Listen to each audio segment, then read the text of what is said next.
It's a delight to be for a week now in a history department on a campus that appreciates someone coming from outside the academy, essentially, because I have no credentials as a historian. I don't have any graduate study in anything.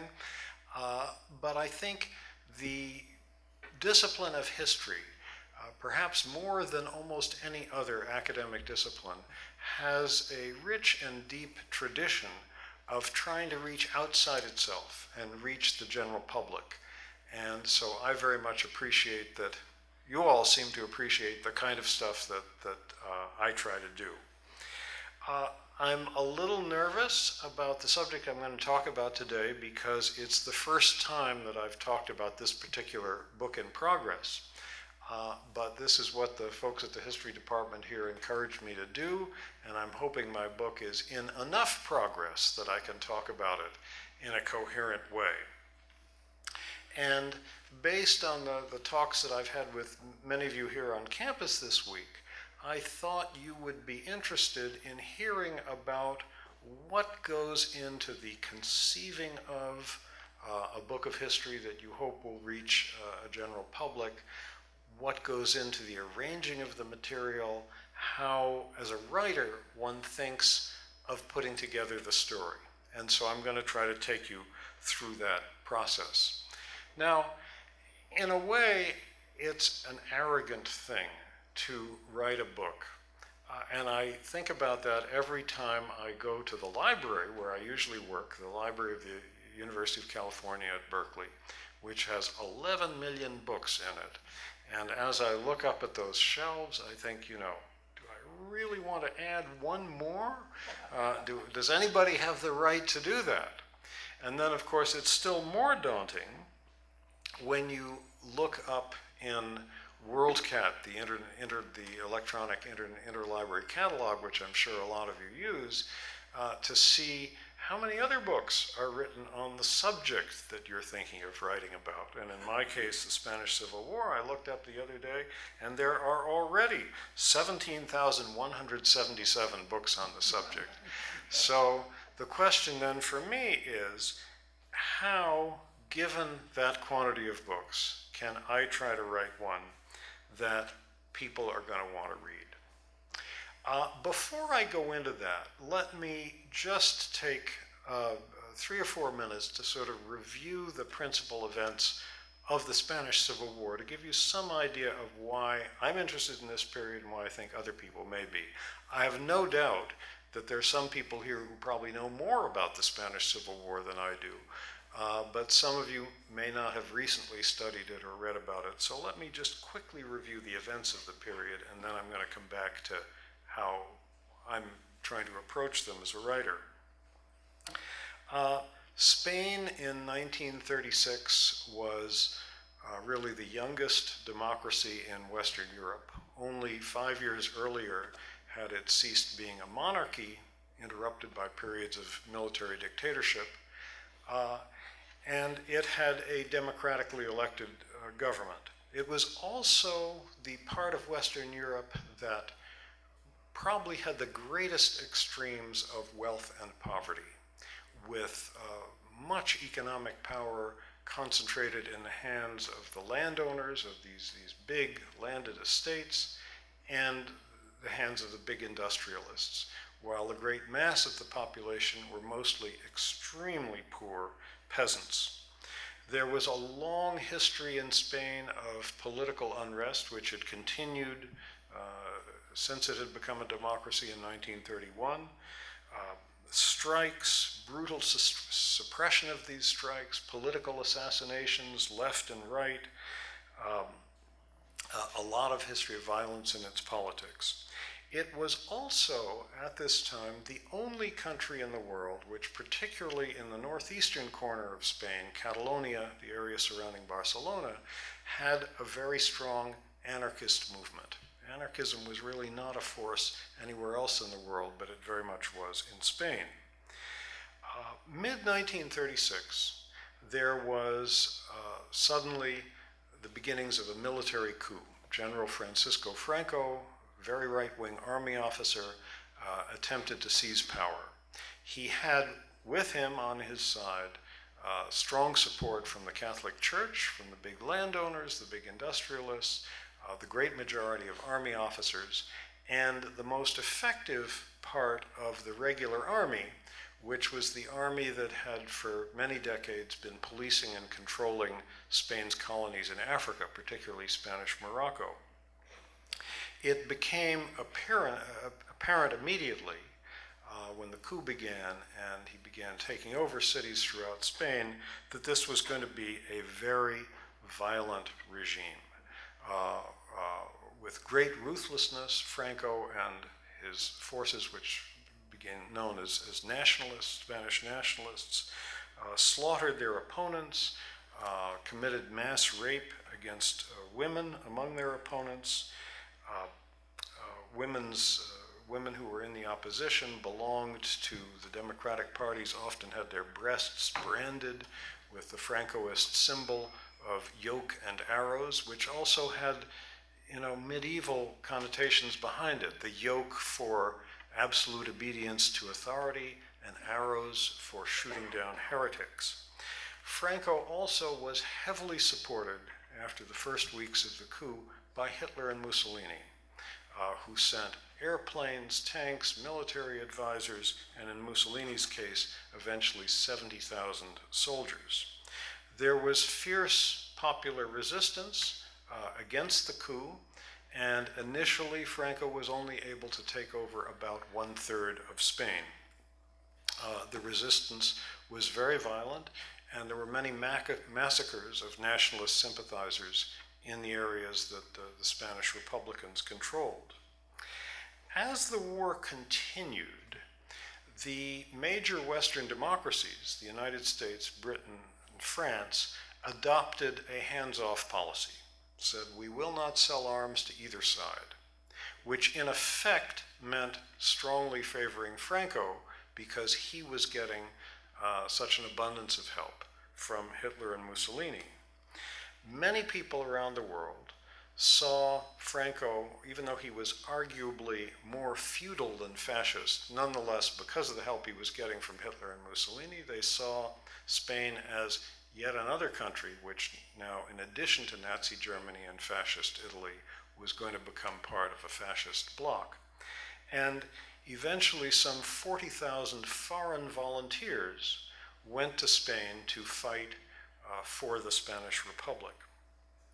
They included some 2,800 Americans, and about 800 of those Americans died in Spain, a far higher death rate, incidentally, than the US Army had in either World War I or World War II.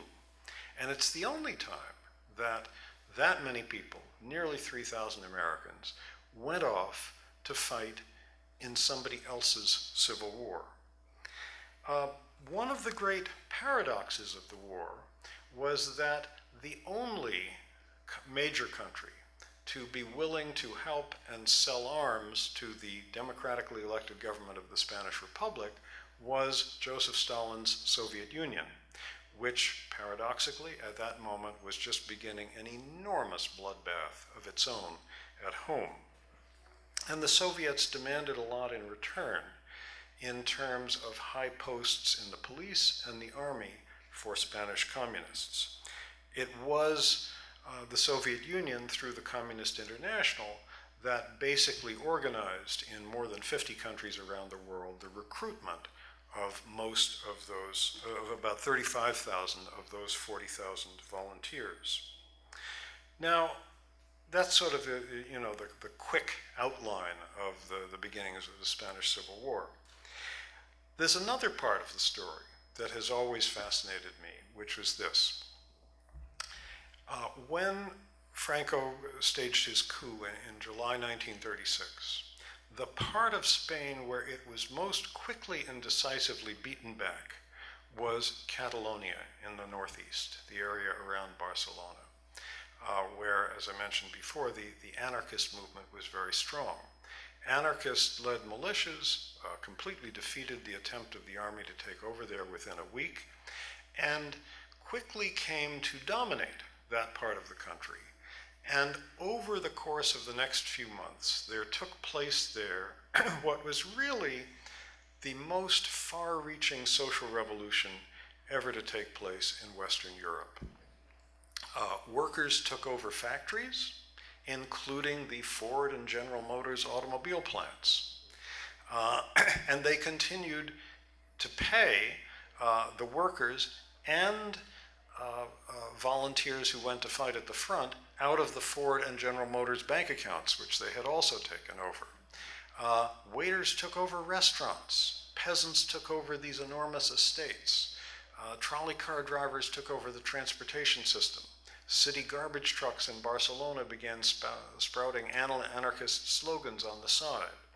It was an extraordinary moment, and Europe had really not seen anything like it before. Possibly in the days of the Paris Commune, 60, 70 years earlier, but that was not on such a wide scale, nor did it last so long.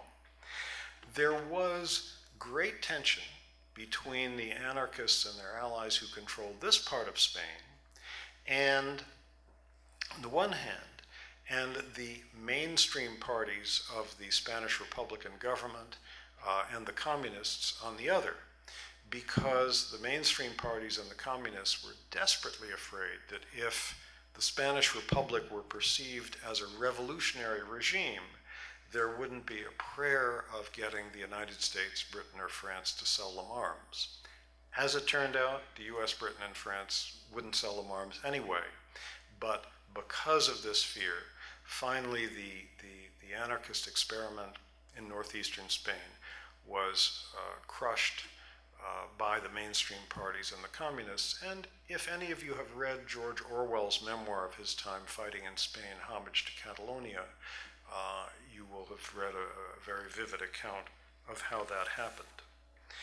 Anyway, this is part of the background scenery, political scenery, that has always made me interested in this period, and especially interested that this was a time and place when there were many Americans involved, both as volunteers and in some other roles, which I'm gonna come to. So, in trying to construct a book about all this, how do you draw the reader in? Well, I thought I would begin with a scene. I like to think as a writer in scenes. Novelists think in scenes, playwrights think in scenes, filmmakers think in scenes, our lives unfold in scenes. And in writing history, you can construct a scene and construct it fairly accurately if the people who were involved in it left some kind of record. Well, as it happens, the scene that I'm going to describe to you involves 4 people, all of them Americans, and each of the 4 left a record of it. Here's the scene. Early April 1938, a desperate moment in the war.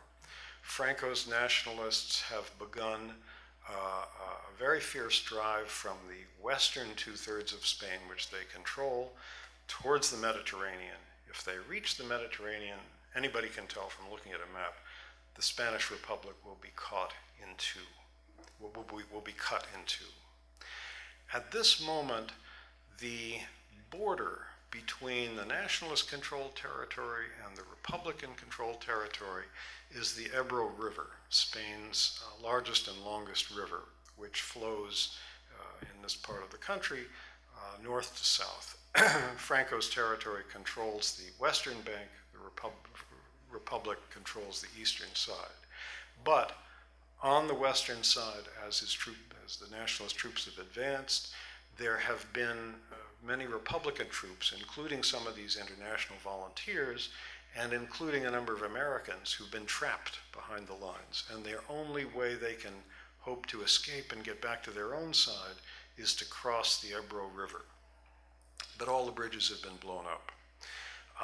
There's a small group of Americans who try to swim for it. They go into the river. Several of them are swept downstream and drown. Keep in mind, this is early April. The river is in flood with melted snow from the Pyrenees. It is really cold.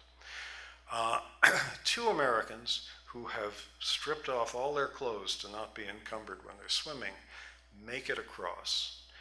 And on the east bank of the river, they climb out completely naked, shivering, looking desperately where they can find where their remnants of their unit are reassembling. They walk across a long field full of rocky stones, cutting their feet in the process, finally reach a highway. A passing army truck stops just long enough to toss each of them a blanket and then drives off.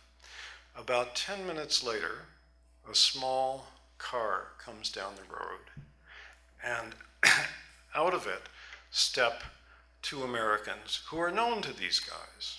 And the people who step out of the car are Herbert Matthews, correspondent in Republican Spain for the New York Times, and Ernest Hemingway, who spent a lot of time in Spain during the war as a newspaper correspondent. And so this is the scene with which I begin.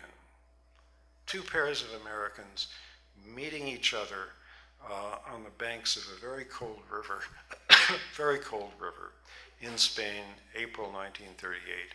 How did they get there? Why were so many Americans involved with this war? Why did they care about it? So once I hope I've attracted the reader's attention with this scene, then the next thing I like to do in writing a book is to say something about what personal connection I feel to the story.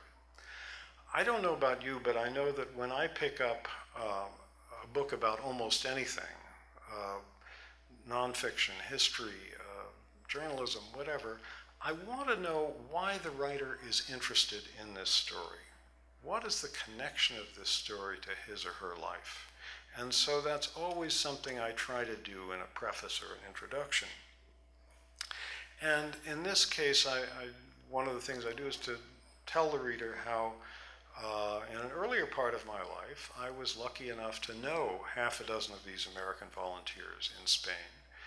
The first of them I met when I was in my early 20s, working as a newspaper reporter in San Francisco. And it happened that two other reporters at the newspaper, each of them 3 or 4 decades older than me, were veterans of the Abraham Lincoln Brigade, as the American unit of American volunteers in Spain was known. And when times were slow in the city room, I would, ask them questions about what it was like. So that's sort of my first connection to the story. I came to know a number of other volunteers, 2 of them quite well for many years, in subsequent years. And I have always been fascinated by that moment, wondering, as one often does about pieces of history, if I had lived then, what would I have done? Would I have volunteered to fight in Spain the way these people I knew did? I think all of us feel we need political ancestors of some sort. And when I became active in some of the social movements of the 1960s, the civil rights movement, the anti-war movement, I think for a lot of us, we felt some sense of connection with these volunteers who'd gone off to Spain 30 or 40 years earlier. And I know they always got a big cheer when they showed up at an anti-war demonstration or something like that. So that's sort of how I introduce this story. Then, in trying to construct the story to tell,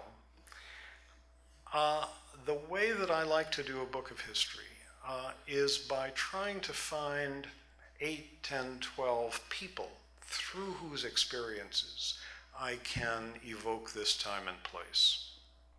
Because history, after all, doesn't happen in the abstract. It happens to individual men and women. And I think the best way of getting a reader's attention and of conveying a sense of what it was like to be alive then is to try to tell your story through people. Obviously, there are times when you have to step back and take a look at larger social forces and political events and so forth, but I always find it seems to work well if you can tell a story through individuals who participated in this history. And when you're thinking about organizing a book like this, for me, it's a little bit like imagining myself as a film or theater director, and I'm holding auditions for the cast. What sort of people was I looking for this book? First of all, I wanted to include some of the American volunteers who fought in this International Brigade unit. I should say the volunteers included some women. There were about 75 American women, almost all of them nurses, who also went to Spain. I wanted to include Americans in the cast who were at the time, and in some cases remained, true believers in communism, and those who came to question communism, because this was a big part and a complicated part of the landscape of the 1930s. I also wanted to include a very different type of leftist, Americans who were sympathetic to the Spanish anarchists and who saw what had happened, what happened in that remarkable social revolution in northeastern Spain. And I also wanted to include some American journalists, because there were a lot of them there, not just Ernest Hemingway and Herbert Matthews, but many, many more. I've been a journalist myself, occasionally in conflict zones. I've always been fascinated by how journalists cover stories, what they see, what they don't, how sometimes in retrospect you can see the stories that they missed. Any reporter who has worked anywhere has often observed herd behavior among journalists, where they all tend to cover the same story and ignore certain other things. I was interested in how that operated in Spain. So these were the sorts of people, the types of people whom I was looking for. And to find them, I did a lot of reading in books on the subject. I talked to other people who had been fascinated by that period, who had written about Spain during the Civil War. I talked to the children of a couple of volunteers who had been there, talked to archivists in libraries, and gradually began to sort of assemble my cast of characters. In putting together the characters through whom I want to tell a story like this, I'm always wary of putting in too many people who are well known, because I'd rather bring people to the reader whom the reader's not familiar with. There are one or two people in this story who are unavoidable, like Hemingway. You cannot write about Americans in Spain at this time without writing about Ernest Hemingway. But to the extent possible, I wanted to try to focus on people whom the reader is not likely to know, or if the famous folk like Hemingway come into the story, I want to introduce them first as seen through the eyes of someone unknown who then perceives them.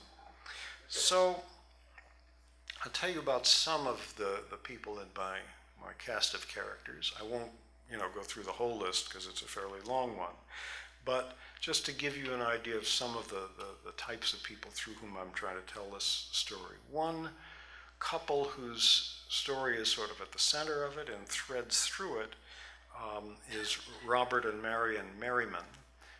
Robert Merriman eventually became one of the highest ranking Americans in Spain, was killed there. His wife Marion was also in Spain. She worked as a clerk in the International Brigades headquarters, and then many years later wrote a book about their experiences. They wrote lots of letters to each other. These letters survived, and Robert Merriman kept a diary which survived the war. Very unusual to find that from a soldier in this war. I felt a peculiar connection to them because before going to Spain, Robert Merriman had been a graduate student in economics at Berkeley. He was actually in the same cohort of graduate students as John Kenneth Galbraith, who knew him. And in going through their letters, I was startled to find that at one point for several years in the early 1930s, this couple had lived on the same side of the same street that about a block and a half away from where my wife and I lived some 35 years later. So, and I've been past this house many, many times where they live. So it just gave me a sort of sense of personal connection there. Both Merrimans were party members and remained true believers. Robert Merriman up until the time he was killed, and Marion, I'm sure, for years after that. There's several other Americans among the volunteers in the International Brigades whom I've described in the book. One who wrote an excellent memoir, one who also kept a diary, but the diary was not discovered until more than 60 years after the war, and almost that long after its author's death, and has only been published in the last few years. Now, one problem I ran into occasionally was that sometimes there was somebody I wanted to put in the cast who wasn't an American. But I always found excuses to work this person in. For example, one of the best memoirs of the war, quite thoughtful, written neither from the point of view of a true believer in communism nor from somebody who became a violent ex-communist, anti-communist, which some of these folks did, but a sort of midway skeptical position, was written by an Englishman, Jason Gurney. A very fine memoir. However, he fought for almost the entire time he was in Spain in the American battalion. And when he was wounded, he was sent to the hospital, the American hospital, and there he fell in love with an American nurse who happens to be from Western Massachusetts, actually. So I figured that allowed me to put him in the cast of characters. And happily, there are letters from both of them which survive. I mentioned Herbert Matthews, the New York Times correspondent. One of the fascinating things about how journalists cover this war was how the Times did it. Matthews was Times correspondent on the Republican side. There was another Times reporter named William Carney who was Times correspondent on the nationalist side. And these two reporters hated each other. And each became extremely partisan to the side he was covering. Matthews for the Republic and Carney for Franco's nationalists. And they found ways of sniping at each other in print, which is quite fascinating because usually you see those long gray columns of the New York Times that are supposed to be, you know, opinionless and neutral and so forth. But at one point, William Carney, who had a tendency to believe everything that was told in Franco's press releases, reported that the nationalists had captured a particular town. And Matthews, who had just been there, knew that this was not true, returned to the town, sent a dispatch to the Times datelined from there, said this town is in Republican hands, and without mentioning his rival, said, in this war, facts are only ascertained by actually going to the place involved. And it was clear whom he was taking a dig at. Matthews was one of these obsessive people who sort of kept a carbon copy of every dispatch that he sent to the New York Times, which cut them down quite a bit.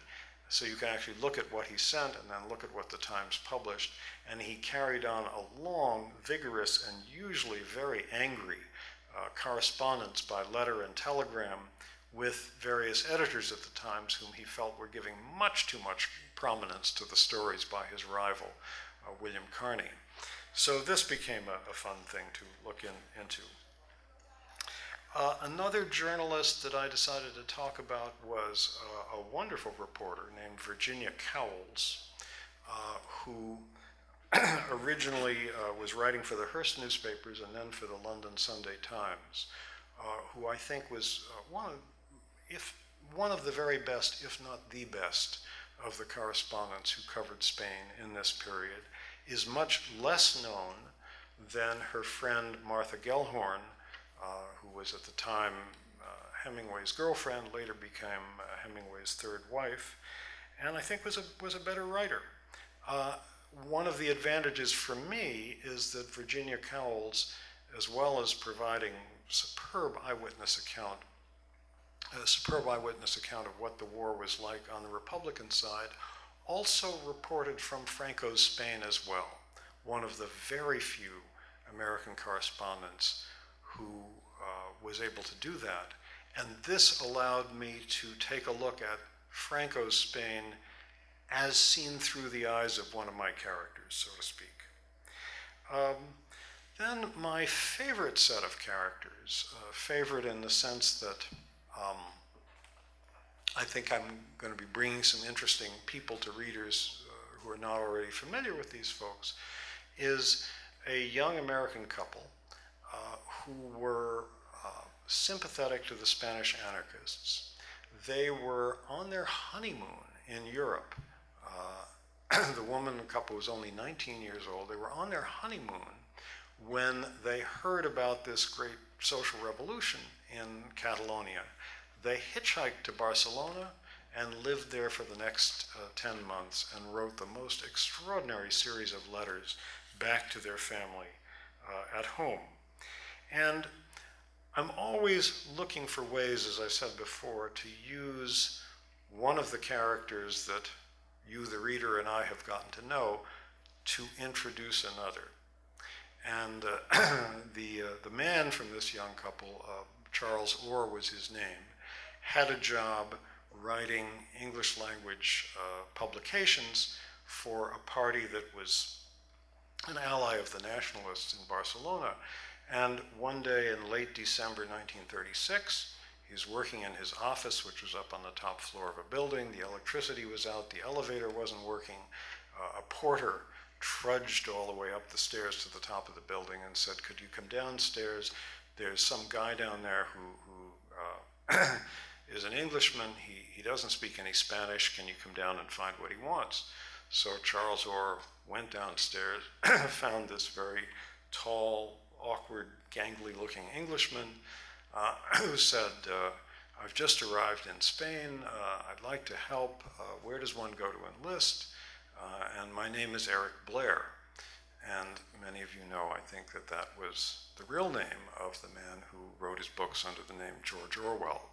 So this allows me to bring Orwell into the cast, so to speak, through the eyes, as perceived by one of the people whom we've already gotten to know.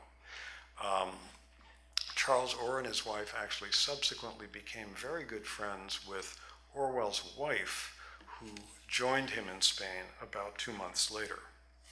So the list could go on, but I think I'm going to stop there for the moment in sort of listing the characters, and then talk a little bit about sources, where you find information about people like this when you're trying to make somebody from 70, 80 years ago as alive as you can.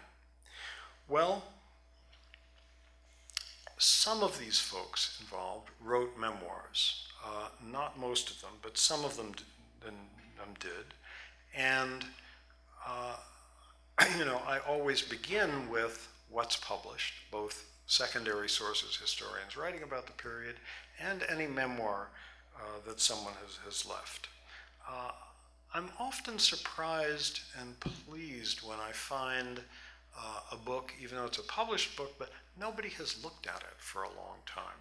There's a sort of special pleasure in taking a book out of the library that I find has something in it for me, for my purposes when I'm writing, and then you know how they stamp in the back of the book the due date. I often look and see when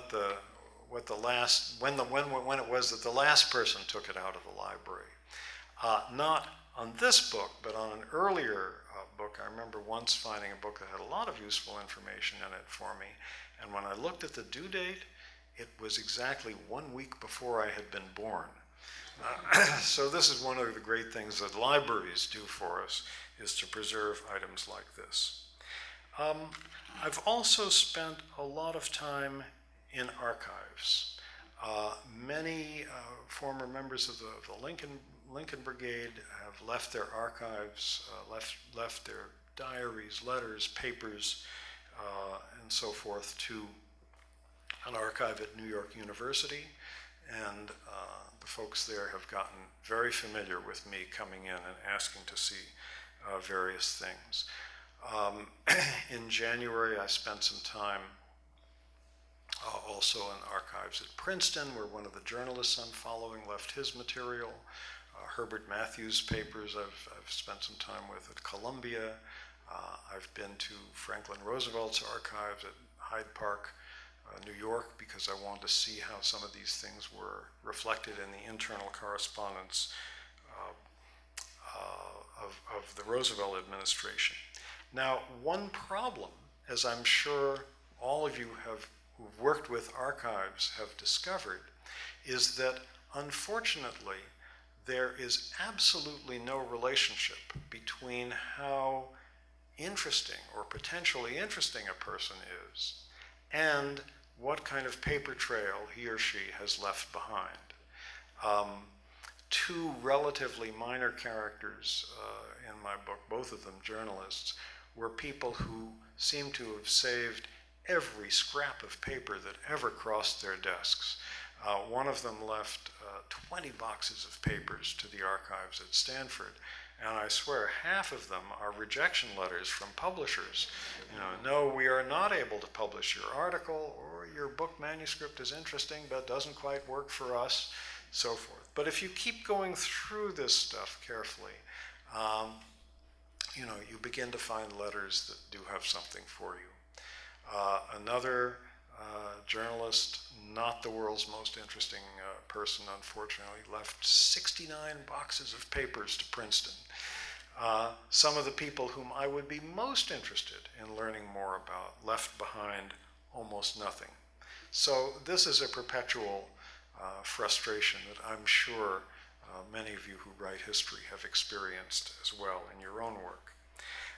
Another source of information for me has been oral histories, because happily this particular set of events is recent enough so that many, for example, of these Lincoln Brigade veterans and other people who figured in this period, journalists, the man who was American ambassador in Spain at the time, and various other people, have had oral histories of them done before they died. Some of these are transcribed, which of course is in some ways the easiest thing to work from, but when there's a chance to hear somebody's voice in an audio recording, or see them on video, which I've been able to do in a few cases, I always like to do that, because it brings you a little closer to a person. Then there is, for anybody working on the international volunteers in the Spanish Civil War, there's another fascinating source of material, which is this. All armies, of course, generate vast amounts of paperwork. The international brigades of foreign volunteers, as I mentioned, were basically organized by the Soviet Union. Shortly before the Spanish Civil War ended, all of the paperwork relating to the international volunteers was shipped off to Moscow. And by that point, the Soviets knew the war was lost, and they just wanted to get all their paperwork back. And there in Moscow, it remained locked up for more than half a century. After the Soviet Union collapsed, the Russians realized that there was money to be made by making microfilms of this material and selling them to Western libraries. So there are 180 microfilm reels of this material, which scholars can now consult. And it's a very rich trove of material, because every foreign volunteer, including those 2,800 Americans, was required upon enlisting in the Army to write a biographical statement What brought him to Spain? What were his connections in the United States to the Communist Party, to other organizations, and so forth? And because these are military personnel files, some of the files are military personnel files, they include comments about this soldier written by his superiors. So I could quite easily find the files on the half dozen Lincoln Brigade members whom I had known personally, on some others who figure in my book. In some cases, I made copies of this material and sent it to family members of theirs who I was in touch with. And there's a lot of other material there as well.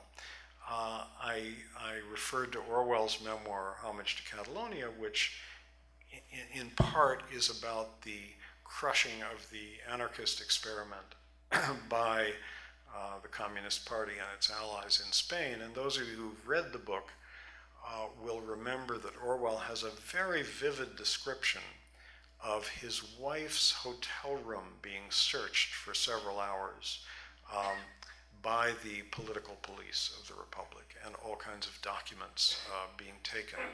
Well, the actual documents are apparently still locked up in Moscow somewhere, but I found a list, itemized list, of everything that the police confiscated that way, written down by one of the police agents involved.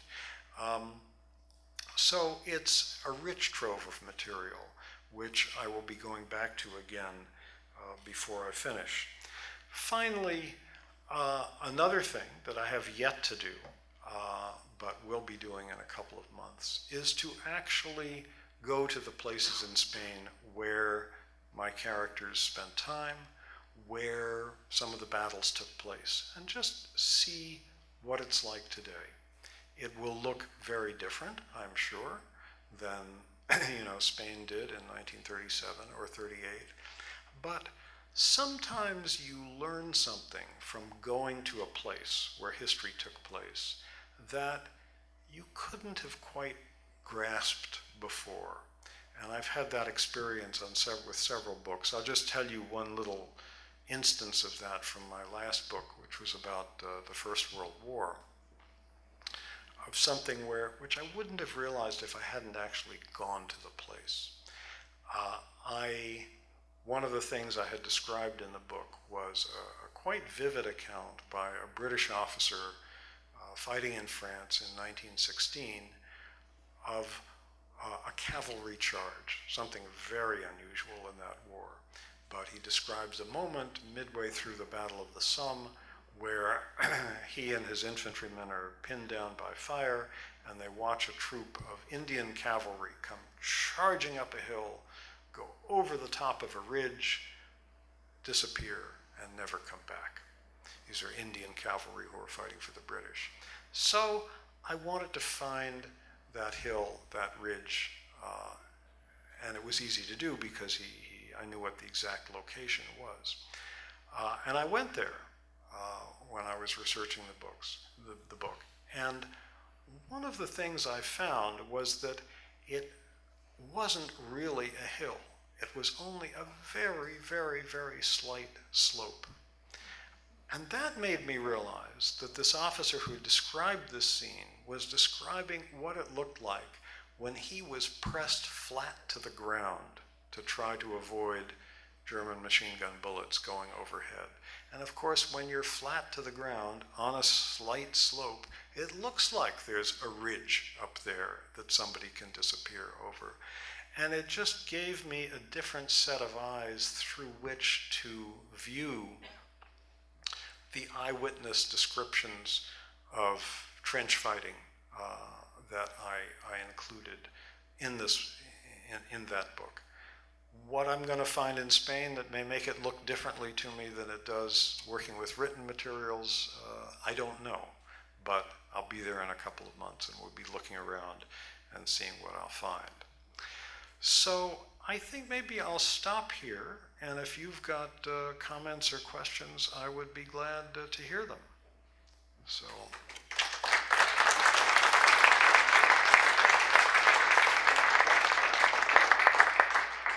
We've got plenty of time now for questions. Yeah, in writing your list of Actually, I think they want you to come to the microphone because this is all, or you're going to, Okay. you take the microphone. Well, thank you very much for Yeah. a very interesting and informative presentation.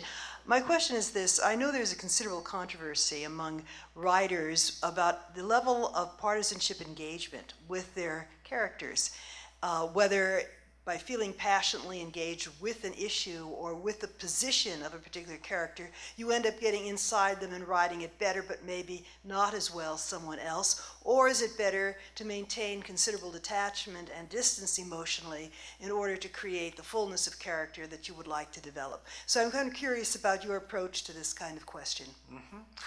It's a good question and a complicated one. There isn't an easy answer to it because obviously in writing about any piece of history, there are people whom you come to admire and there are people whom you come to despise. I find that it's particularly important to try to maintain some perspective on the people whom you admire. Because my tendency is always to sort of want to make them into great heroes, and nobody is heroic all the way through. There are, everyone has their warts, their imperfections, things that they didn't perceive at the time, mistakes they made, or whatever.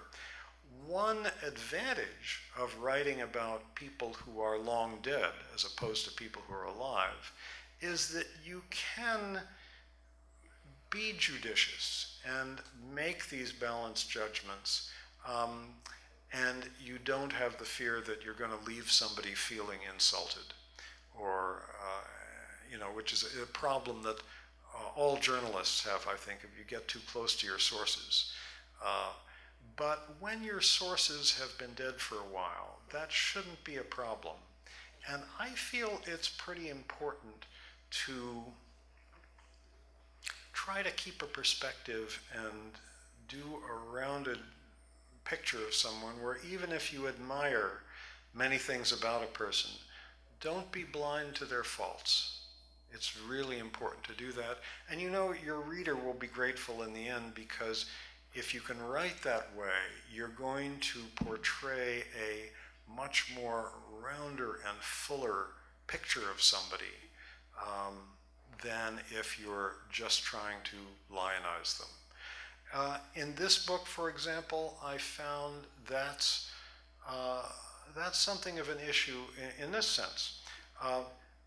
80% of the American volunteers who went to Spain were members of the Communist Party or its youth league. Today, almost all of us would say, believing that the Soviet Union was paradise was, a terrible illusion. And people should have known better. But in fact, I want to try to get enough inside the minds of the people who lived at that time to try to make the reader feel how even though something today we think was a terrible, dangerous, tragic illusion, that it was possible for a well-intentioned person to believe this sort of thing then, that the United States was in enough of a crisis. 30 million people in the United States in the mid-1930s were without a cash income. A quarter of the country was unemployed. The streets were filled with, lines of people at soup kitchens. People were living on top of sidewalk grates for heat. It was quite possible to believe that capitalism was doomed. And I'd like to get inside the minds of people in that era enough to make one be able to see why they might have had some of the political illusions that they did, even though I in no way wanted to, disguise the fact that there were a lot of nasty things in the Soviet Union, and there were some nasty things about what the Soviets did in Spain. You could come up to the microphone. Well, thank you very much. I really enjoyed this. April's in 2 weeks here. You're going to be swimming the Ebro when you get there. I'm not going to go that far into trying to recapture the time. So you made a remark at the beginning of your talk that the one hears a lot with the Spanish Civil War, that the infighting between the leftist groups or the loyalist groups was as much as responsible for the demise as Franco and Hitler. But I remember I went to the Barcelona Museum, and there was a very nice exhibit on the Civil War, and they had a quote by Juan Negron, I think the last prime minister, and he says, why we may be accused of blaming each other, the real end of the story is that, you know, the liberal democracies of Europe let us down, right? And that's why we didn't make it. I just wondered if you had a thought on that. I think he was absolutely right. And an interesting example of someone who changed his mind on this score is George Orwell. When he wrote his memoir of his time in Spain, Homage to Catalonia, having lived through the experience of seeing the anarchist rule in the Northeast essentially crushed, he was convinced that if that revolution had been allowed to remain in place and to spread, that Spain would have, the Republican Spain would have defeated Franco. He took the belief that, he had the belief that people, if they felt they had had something to fight for, if they'd had revolutionary Spain to fight for, they would have fought hard enough and won the war. And moreover, workers in other countries would have supported them by strikes and boycotts and things like this. By 5 years later, he had decided, I think correctly, like most historians would say today, that the reason that the Spanish Republic lost the war was that Hitler and Mussolini sent heavy support to the other side, and that the liberal democracies refused to sell arms to the Republic, which had the money to buy them, because Spain had the world, Republican Spain had the world's fourth largest gold reserve. Orwell changed his mind on this point, and he said so in an essay he wrote 5 years after the war ended, called Looking Back on the Spanish War. Before his death a few years later, he left instructions for Homage to Catalonia to be revised somewhat to reflect this change of mind.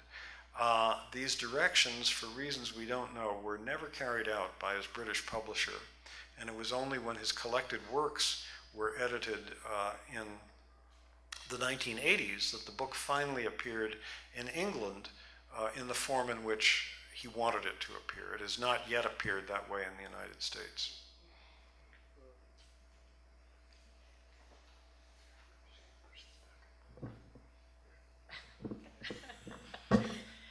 Hi, you mentioned a little bit about the family members, and I'm just very curious about when you're doing this history, how have you dealt with any of the family members or descendants of these individuals, and if so, what kinds of issues have come up? Yes, I have, and a number of family members have been very helpful to me. I have approached descendants of people who were in Spain, both from the Lincoln Brigade volunteers and this American couple who were with the anarchists.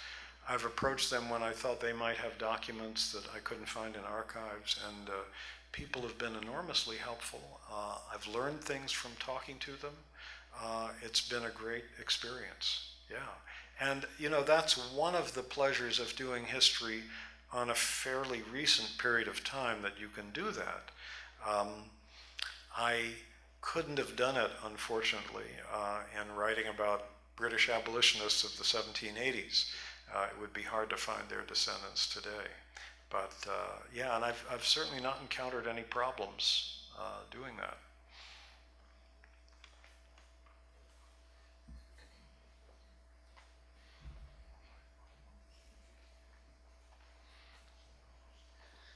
As you mentioned before, you said that you haven't had extensive training in history. Have there been any drawbacks in not having extensive training? Yes. I think if I had a graduate degree in history from a good university like this one, I would have ended up knowing a lot more about pieces of history other than the particular slices of it that I've studied. I tend to choose a topic and then zero in on it and spend several years reading just on that particular subject, I do feel I'll know quite a bit about the Spanish Civil War by the time this is over, just like I know quite a bit about World War I or about the British anti-slavery movement. But there are huge areas of history that I know absolutely nothing about. The Middle Ages and the Romans and the Greeks and, China and all kinds of other things. And sometimes I really think I ought to go back to school and take a course in some of these things, take courses in some of these things and fill in the gaps. But there's so many gaps when you come right down to it that would be a lifetime's work. I think that's been the principal disadvantage, that I just feel my knowledge of history has a lot of gaps in it. I think also it took me a couple of books to really learn how to use archives and how to use primary sources in the best possible way. And possibly if I'd had proper graduate training, I might have learned that earlier. At the same time, I think that having been trained as a journalist, not training in the sense of taking courses in it, but that had been my work experience, was very useful in a different way. One of the things, and perhaps the part of that was most useful, was the better part of a decade that I spent as a magazine editor, most of it at Mother Jones Magazine. One of the things that you're doing as a magazine editor is all day long you're trying to figure out, should we say yes or no to this story idea or that manuscript that's coming at us from a writer. And all day long you're bombarded with story ideas, with drafts of manuscripts people have written. You're always trying to figure out what is going to interest a reader. You're trying to figure out if a writer gives you a manuscript that maybe is one that originated with them or maybe it's one that you commissioned. Okay, here's this piece that's 5,000 words long. Does it really deserve to be only 1,000 word long? Or did a writer give us a 1,000-word piece that really should be 5,000 words? And then when it is 5,000 words, how come I get bored in the middle of it when I'm reading it?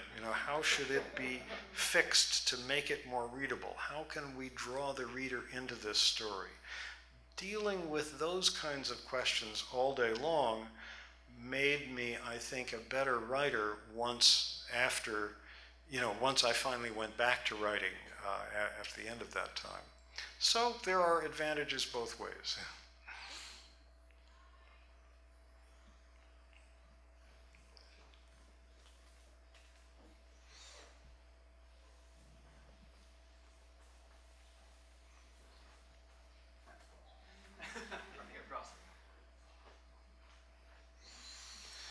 So you've made a sort of a career of being an American writing about conflicts elsewhere.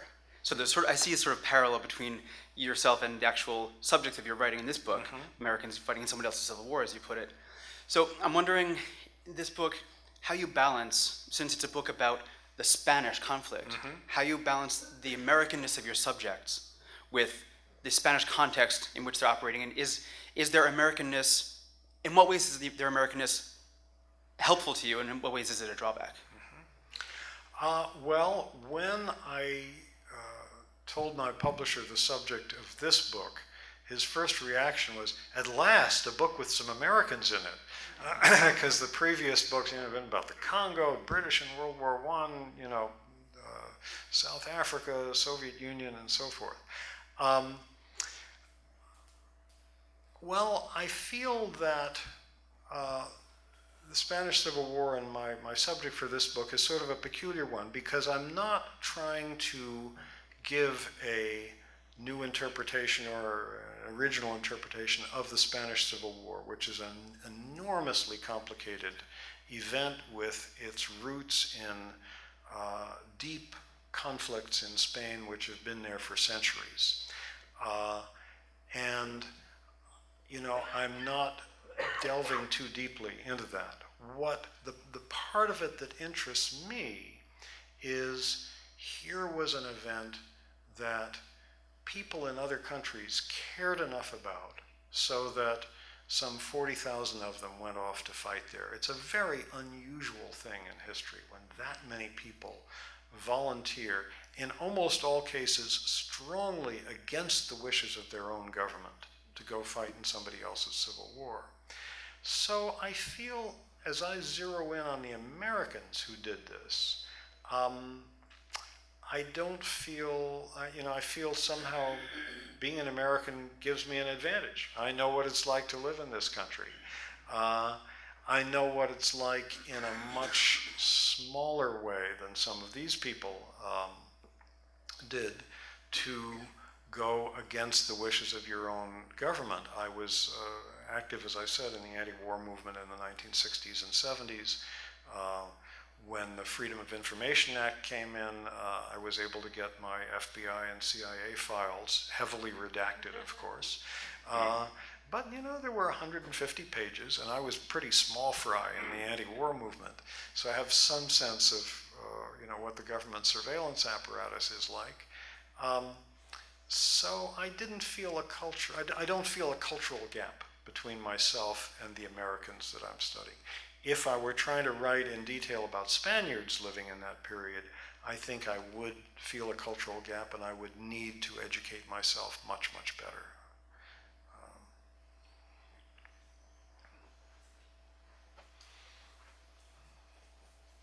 Just wondering if you feel that your King Leopold was your most important book, just because I think it's so helpful in explaining the situation today and has a lot of resonance today. Just your own opinion. Well, certainly King Leopold's Ghost of my books is the one that, more people have read than any other by quite a long shot. But that's like asking somebody with 7 children, who's your favorite child? I'm never going to say that. In fact, if there were anything I wish I could do with the snap of a fingers, it would be to redistribute the readers of King Leopold equally among the other 6 books. But that's beyond my power to do. I like the book. I'm proud of it. I worked hard on it. But the same applies to the other 6 as well.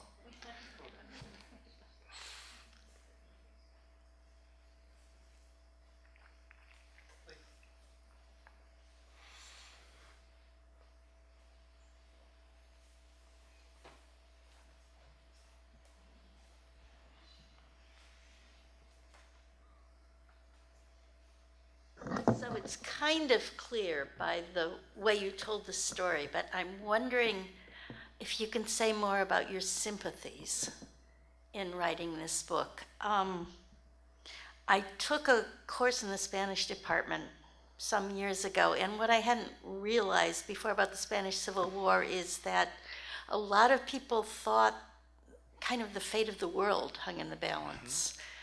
And I'm wondering if that's something you want to convey, and it sounds like your sympathies may be more with the anarchists than with other groups, but I'm wondering how you're going to address that.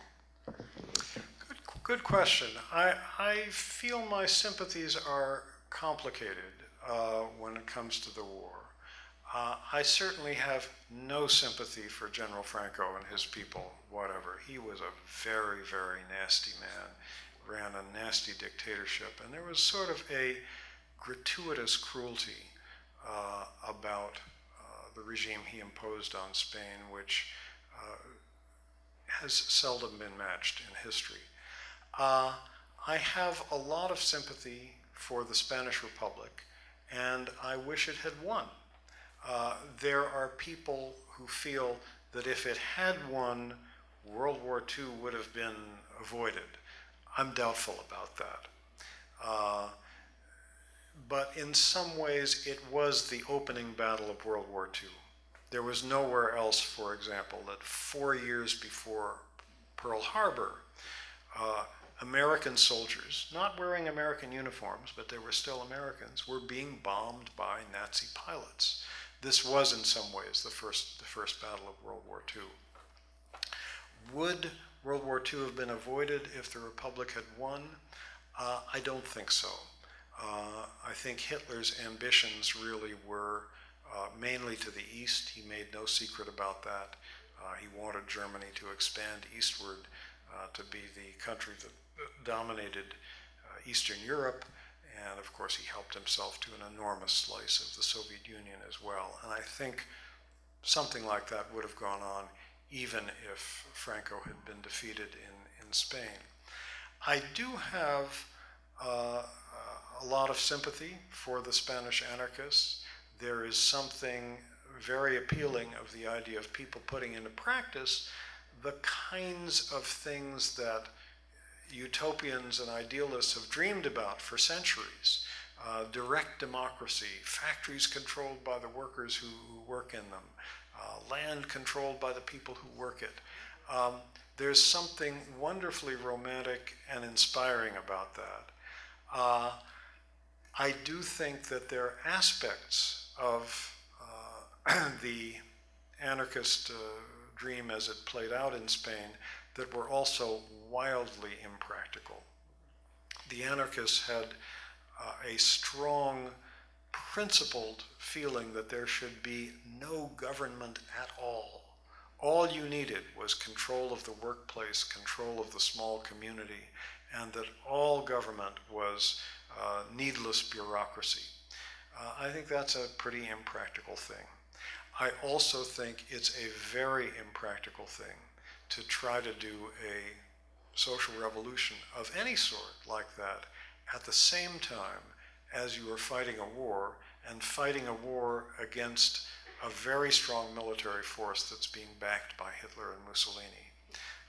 So I think that even though I feel a lot of sympathy for the anarchists, and a lot of people I admire, like Orwell did at that time, I don't think it was a very practical thing to try to do in a major way at that point in history.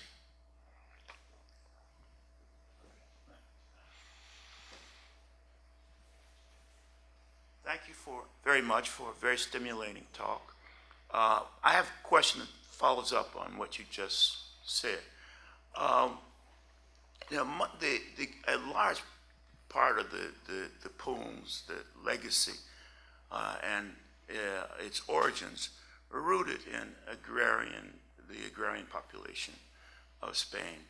And do you think, one, that those agrarian origins was a source of tunnel vision for the poem? And secondly, how did your Americans see the people in the countryside once they, because many of them were there for the entire length of the war? The poem that Professor Higginson referred to is the party whose militia George Orwell fought in, a Marxist but anti-Stalinist party that was allied with the anarchists in Catalonia. Do I think its agrarian origins crippled it? No, I don't think so.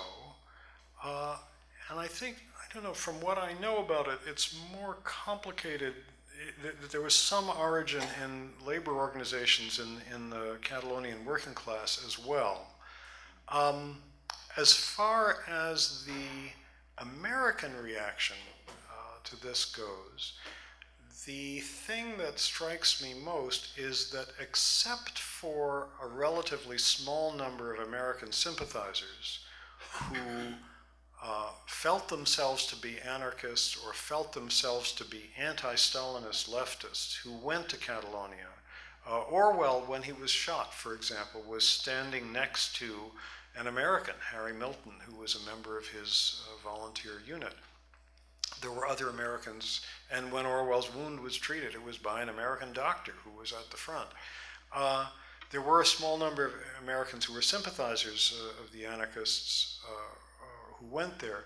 Other than them, what strikes me about the Lincoln Brigade members who were in Spain is that they had absolutely no interest in the anarchist social revolution at all. At least none of them, and I've read now an awful lot of letters, memoirs, correspondence, and so forth by these folks, none of them manifested the least bit of interest in it. perhaps this is understandable when, you know, they were fighting on a different section of the front, they were under heavy fire, people were shooting at them, they maybe had more urgent things on their mind. A more significant thing, I think, is that none of the journalists were interested in this either, because whatever your final judgment is on this period of anarchism in power in Catalonia, whether or not you think it was a practical thing to have workers take over factories and peasants take over the estates and try to abolish money and try to abolish government, whatever your judgment on that, it was one hell of a story. And not one of the foreign daily journalists in Spain from the United States or any other country showed the least bit of interest in it. To me, it's a prime example of reportorial herd behavior. You know, having been a journalist myself, working overseas at times, one of the things that you notice, and one of the things that's often celebrated in journalists' memoirs, is that ours is a very collegial profession. People help each other out. You're on the scene, you know, at some event in some country where you've just arrived, is a big demonstration or a rally or a street fighting or something. You see somebody else who's got a camera or a notebook sticking out of their pocket or something. You know it's another member of the tribe, and you go up and ask what's going on, and you know usually the person is friendly and tries to help orient you to what's happening. So journalists always tend to hang out with each other. And in Spain, they very much did this. All the foreign correspondents in Madrid stayed at the same hotel, the Hotel Florida. They all ate lunch and dinner together at the Gran Via restaurant. And they tended to write the same story, which was mostly about the siege of Madrid. And it was a genuine story. Here was a major European capital being bombed, being shelled. You could walk to the front lines from the Hotel Florida. It was a hell of a story.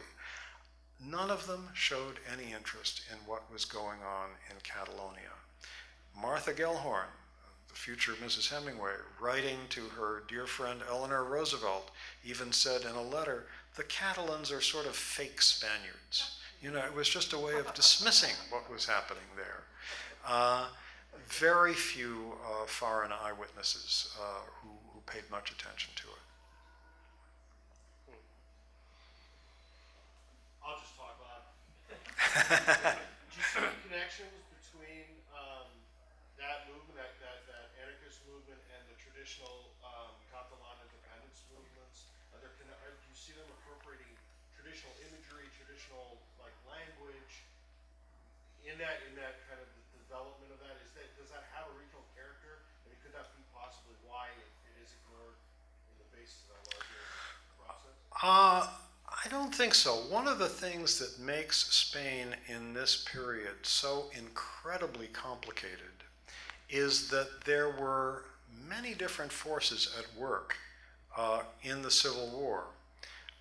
There were communists, anarchists, socialists, other stripes and subdivisions of leftists throughout Spain, with some groups being stronger in some parts than others. There was, as you say, a very strong feeling in Catalonia for Catalan independence, but there were conservative Catalan nationalists and there were radical Catalan nationalists. And I think the same was true in the other parts of Spain where there were strong regionalist movements. Certainly in Catalonia, there is not a complete matchup between the anarchist versus mainstream and the nationalist versus centralist. There were Catalan nationalists of several different stripes politically. Any one more question?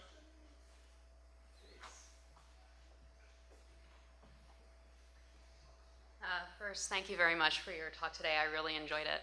My question is about regarding being a graduate student. And as I see, you've published many books.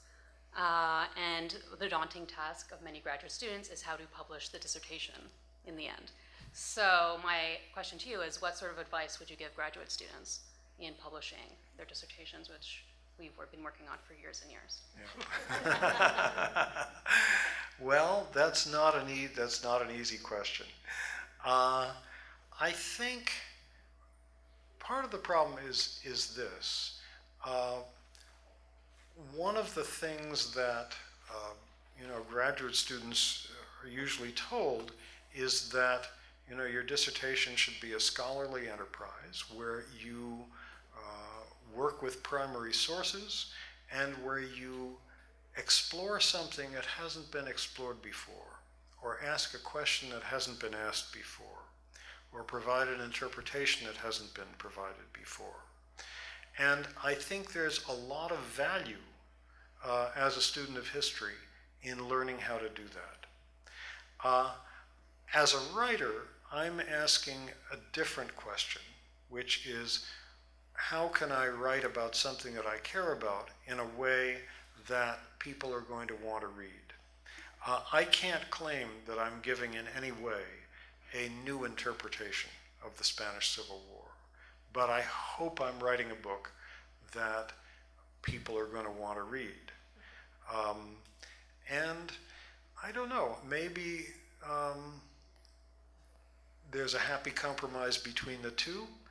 Maybe what you do as a dissertation can find a receptive publisher in a university press, but I think usually what one has to do for a dissertation is pretty different from what a general publisher or a trade publisher, as they're usually called, is looking for.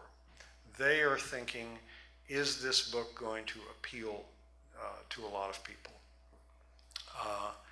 And that's a different question than I think one is trying to address in figuring out how to write a good dissertation, or to find a good academic press that's going to publish it. And I don't feel expert on the subject of what academic presses like to publish or